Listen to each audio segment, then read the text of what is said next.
If Earth is really a globe with a radius of 3,959 miles, as we've been taught, then there must exist an easily calculable spherical curvature upon the surface. When the math is completed, we see that there is an exponential, measurable, and what should certainly be observable amount of curvature present on a globe of given proportions. After just 1 mile, there should already be 8 inches. After 2 miles, 32 inches, and after 3 miles, there should be 72 inches, or 6 entire feet of physical curvature between point A and point B. Let's see if this supposed curvature is anywhere to be found. Taking my trusty Nikon P900 Ultra Zoom camera, we travel to Highland Lake to perform our own experiment. From one end of the lake to the branching midpoint is almost exactly 3 miles, giving a perfect camera position and target observation area. I also tried a couple other camera positions along the beach with 2 other target observation areas in an attempt to see farther than 3 miles. Unfortunately, due to the angles of the lake and trees, 3 miles was the maximum I was able to see. But on larger lakes or plains, this experiment can be and has been repeated and verified by laser measurements and found to be perfectly level over many more miles. The natural physics of standing water, like that found in a lake, is to remain perfectly level across its entire expanse. If any disturbance is made, the surface will sway up and down temporarily, ultimately returning to a completely flat, level expanse, because still water cannot physically stack upon itself. This is why water is a universal leveling tool that has been used in engineering and construction for millennia. Bodies of still water lack the physical capacity to curve, show convexity, or any other shape upon their surface.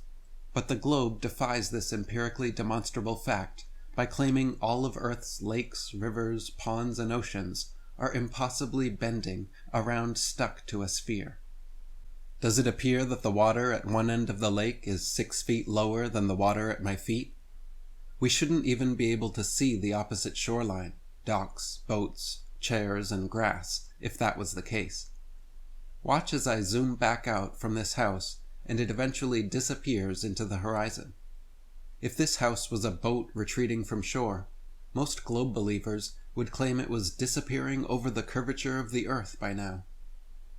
Even giving the benefit of the doubt to biased globe defenders whose online curvature calculators claim that at a camera height of 3 feet and target location of 3 miles, there's only 6 inches rather than 6 feet of visible curvature. Is that what we see?